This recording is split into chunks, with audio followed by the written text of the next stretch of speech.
Example 1.6 देखिए, तो यहाँ आपको बोला जा रहा है कि एक इक्विलेटरल ट्रायंगल है। आप समझते होंगे इक्विलेटरल ट्रायंगल क्या होता है, जिसका तीनों साइड बराबर होता है, यानी ये जो लंबाई होगा ए बी बी सी और ए सी बराबर होगा। तो इसी इक्विलेटरल ट्रायंगल के तीनों वर्टिसेस पे मान लीजिए कि चार्ज रखा हुआ है, ठीक है, Q1 Q2 और Q3। और अच्छी बात यह है कि ये तीनों के तीनों जो है वो बराबर है, ठीक है, यानी Q1 Q2 Q3 ये तीनों चार्ज जो है वो मान सकते हैं आप कि वो Q के बराबर है, ठीक है, कुछ कूलम है, कुछ चार्ज का वैल्यू Q सपोज कर लेते हैं। उसके बाद आपको बोला जा रहा है कि एक चार्ज कैपिटल Q रखा गया है सेंट्रॉइड पे, ठीक है, सेंट्रॉइड मिड पॉइंट होता है इसका, तो वहाँ पे एक चार्ज को रखा गया है कैपिटल Q। आपको निकालना क्या है कि उस पर कितना फोर्स लगेगा। अब यहाँ पे बात क्या आता है, हम लोग कूलम्ब्स लॉ पढ़े हैं, आपने पढ़े हैं तो डिस्क्रिप्शन लिंक चेक कर सकते हैं, वहाँ मैंने बताया है कि आप दो चार्जेस के लिए जो फोर्स है वो कूलम्ब्स लॉ से निकाल सकते हैं। यहाँ मोर देन दो चार्ज, यहाँ 3 चार्ज हो गए, उस कंडीशन में कैसे निकालेंगे, ठीक है, तो वहाँ आता है सुपरपोजिशन प्रिंसिपल। आप देखेंगे समझ ही होंगे, नहीं भी समझे तो कोई ज़्यादा मुश्किल काम नहीं है। आपको मैं इसको इतना सिंपल है कि जैसे मान लीजिए आपको 2 × 3 × 4 करने कोई बोलता है तो आप कैसे करते हैं, तो पहले किसी दो का आपको मल्टीप्लाई करना पड़ता है, या तो 2 × 3 करके 6 करके तब 4 से मल्टीप्लाई करके इसका आंसर 24 लिखिए, या 3 × 4 12 करके फिर 2 से मल्टीप्लाई कीजिए, ठीक है, या कोई और ऑप्शन, ठीक है। तो किसी 3 के या 4 में करना होता है तो पहले आपको 2 करना ही पड़ता है, किसी दो के से वही कहता है सुपरपोजिशन प्रिंसिपल। जैसे हमको यहाँ पे कैपिटल Q पे निकालना है तो हम बारी बारी से सभी फोर्सेस निकालेंगे, ठीक है, और उन सबको वेक्टर सम कर देंगे, चूंकि वेक्टर जो फोर्स है वो एक वेक्टर क्वांटिटी। अब कैसे स्टार्ट करें इसको, तो देखिए जो मैंने लेक्चर दिया था उसमें मेन लेक्चर कूलम्ब्स लॉ पे, उसमें सबसे पहला बात बोला था डायरेक्शन इंपॉर्टेंट, फोर्स चूंकि एक वेक्टर क्वांटिटी है तो डायरेक्शन इज मोस्ट इंपॉर्टेंट। तो आपको क्या करना है, निकालना है कि इस चार्ज पे, यहाँ पे जो एक चार्ज रखा हुआ है Q स्मॉल q, यहाँ पे भी स्मॉल q और यहाँ पे भी स्मॉल q, वो कितना फोर्स लगा रहा होगा, ठीक है, इस पे। अब पहला चीज, ठीक है, कूलम्ब्स लॉ होता है, अगर यहाँ Q1 है यहाँ पे Q2 है, तो इनके सेंटर के अलॉन्ग ही लगता है फोर्स, ठीक है, इस लाइन के ही अलॉन्ग फोर्स लग रहा होगा। तो यहाँ आपको समझना है, ये हो गया हमारा एक चार्ज, ये हो गया दूसरा, तो इनके लाइन के ही अलॉन्ग यहाँ पे लगने वाला है, ठीक है, फोर्स, इस लाइन के अलॉन्ग फोर्स, ओके, किस डायरेक्शन में। तो चूंकि यहाँ बोला हुआ है दोनों Q और कैपिटल Q है, यानी आप कुछ साइन नहीं दिया, यानी पॉजिटिव साइन है, तो यानी रिपल्सिव फोर्स होगा, ठीक है, रिपल्सिव मतलब उसके डायरेक्शन को दिखाने के लिए देखिए मैंने बताया था हैंड वाला तरीका, आप दोनों उंगली रखेंगे दोनों चार्ज पे, अट्रैक्ट मतलब दोनों पास आएगा, अट्रैक्ट मतलब दोनों पास आएगा, रिपल्सन मतलब दोनों दूर जाएगा, ठीक है। फिर से अगर ये दो चार्ज है तो अट्रैक्शन मतलब दोनों पास आएगा, रिपल्सन मतलब दोनों दूर जाएगा, इस तरह समझिए। तो यहाँ पे यानी आपका फोर्स चूंकि रिपल्सन का होने वाला, तो ये इधर की तरफ इसका डायरेक्शन हो जाएगा, ठीक है, इसका फोर्स का डायरेक्शन इधर हो गया, ओके। सिमिलरली जो आपका ई वाला चार्ज है Q, ठीक है, एक फोर्स का डायरेक्शन ये हो गया, इसको आप F1 मान लीजिए, ठीक है, तत्काल के लिए। सिमिलरली ये हो गया और ये, ठीक, तो इस कंडीशन में इन दोनों को आप ज्वाइन कीजिए, इन दोनों को मैंने ज्वाइन किया, अब क्या हो गया, तो देखिए इस कंडीशन में अगेन एक चार्ज यहाँ एक चार्ज यहाँ, फिर क्या करेंगे, उंगली रखेंगे, दोनों सेम नेचर का है, यानी कैसा होगा, रिपल्सन है, एक दूसरे से दूर भागेगा। तो इस चार्ज पे कैसा फोर्स लगेगा, किस डायरेक्शन में, इस डायरेक्शन में, ठीक है। मैं यहाँ पे बाहर में इस पॉइंट को निकाल देता हूँ, एक बार इस डायरेक्शन में एक फोर्स लगा है जिसको हम F1 नाम दिए, अभी हम निकालें इस डायरेक्शन में एक फोर्स आया है जिसको F2 नाम, या आप आसानी के लिए FA में नाम दे देता हूँ क्योंकि A के कारण है, सिमिलरली ये B के कारण था तो FB नाम देता हूँ।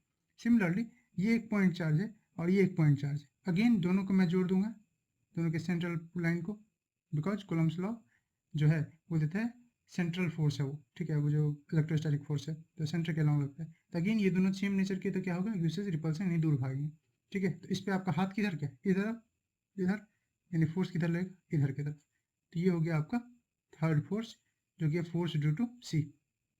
अब इनका आपको रिजल्टेंट निकालना है। देखिए ऐसे क्वेश्चन को मैं एक लाइन में भी आंसर दे सकता था, जब भी सिमेट्रिकल कंडीशन होता है और सेंटर में कोई रखा रहता है इक्विलेटरल ट्रायंगल या स्क्वायर, तो उस कंडीशन में फोर्स जीरो हो जाता है, पर उसको हमको देखना भी है कैसे जीरो हो जाता है। मैं पूरा एक एक कंसेप्ट, आपको कोई अगर दिक्कत होगा तो वो क्लियर हो जाएगा इसमें पहला बार, ठीक है। देखिए इसको मैं उस वाले एग्जाम्पल में थ्योरी क्लास में भी समझाया हूँ कि मान लीजिए एक नदी है जिसमें इस तरह से स्ट्रीम बह रहा है, पानी है, पानी अपना जा रहा है, हम नाव लेके उतरते हैं इसमें, ठीक है, नाव लेके हम जाना चाहते हैं इधर वर्टिकल डायरेक्शन में, और पानी का धारा है इस तरफ, ठीक है, समझ रहे। अब दो डायरेक्शन है वेलोसिटी का, एक मेरा वेलोसिटी इधर है और एक पानी का वेलोसिटी है जो कि इधर है। क्या मैं इधर पहुंच पाऊंगा, आंसर है नहीं, पाथ कुछ इस तरह का हो जाएगा इन दोनों के बीच का, ठीक है, क्योंकि डायरेक्शन ये और ये इन्फ्लुएंस करके इस तरह से कर देगा।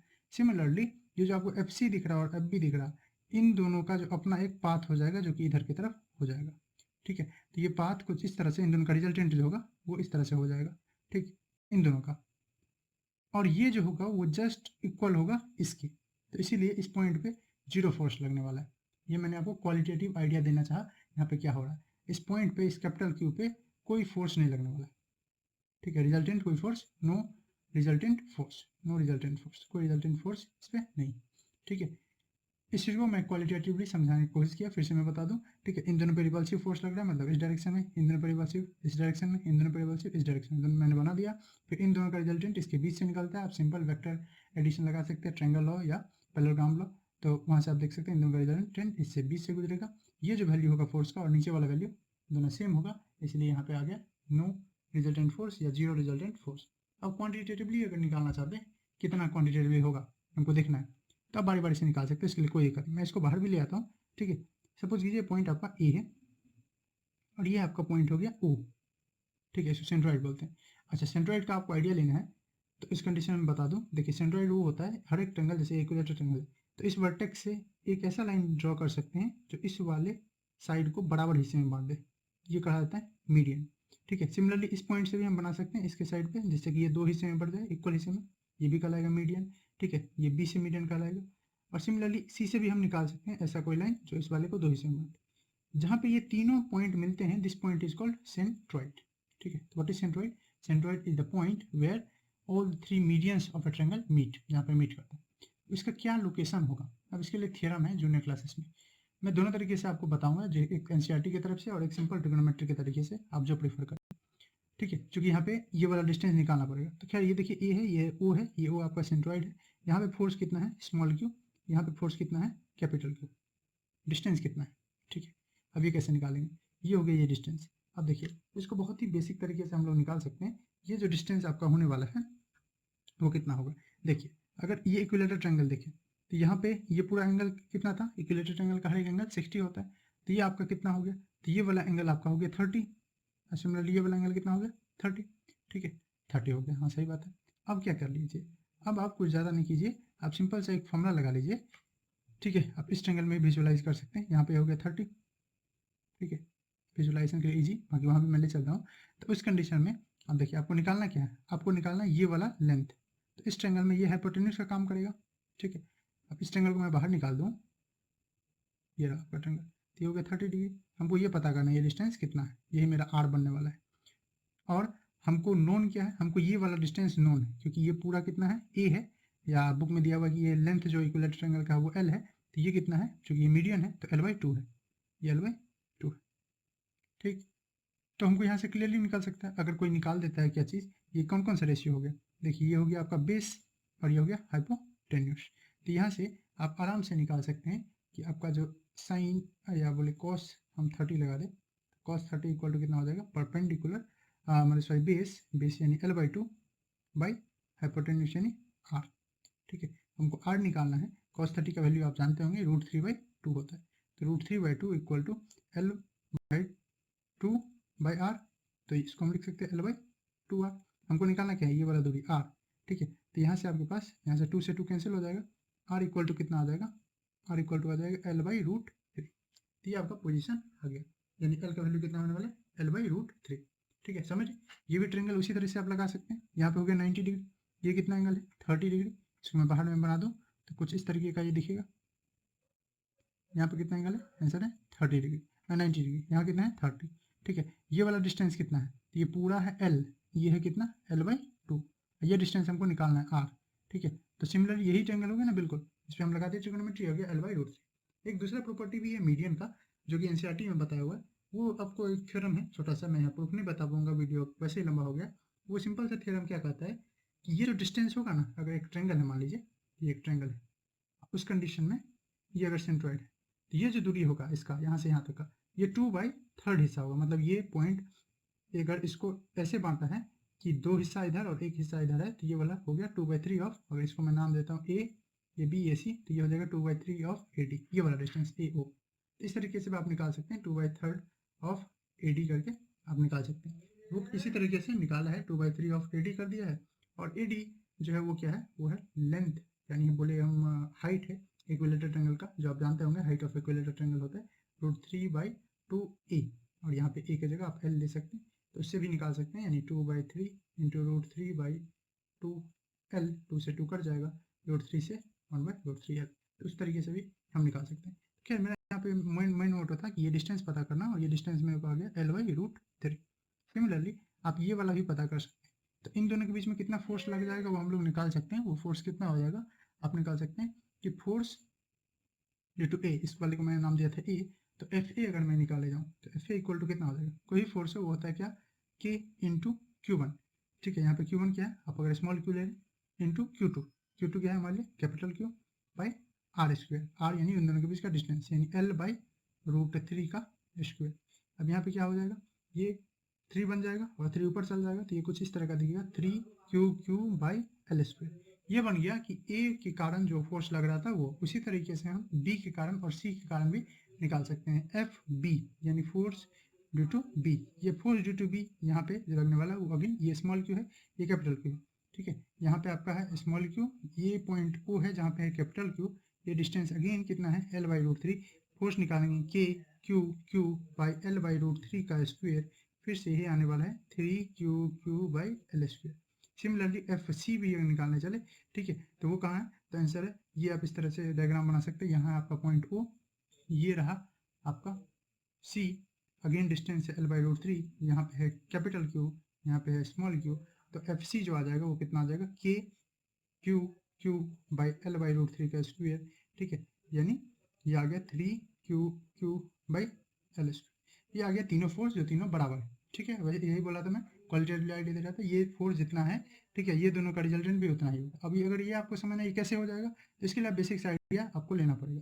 देखिए मैं बोला क्या था, ये पूरा एंगल 60 है, ये 30 है, सिमिलरली ये 30 है, तो सिर्फ इस एंगल पे अगर फोकस करें, इस ट्रायंगल पे, तो ये 30 यानी 60, ये एंगल कितना होगा 120, जितना 120 यहाँ उतना ही वर्टिकली अपोजिट यहाँ।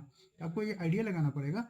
वैसे हम यहीं से बोल देंगे कि सम ऑफ जो वेक्टर सम होगा एफ ए, ठीक है, एफ ए नहीं ये वाला, यानी एफ बी और एफ सी।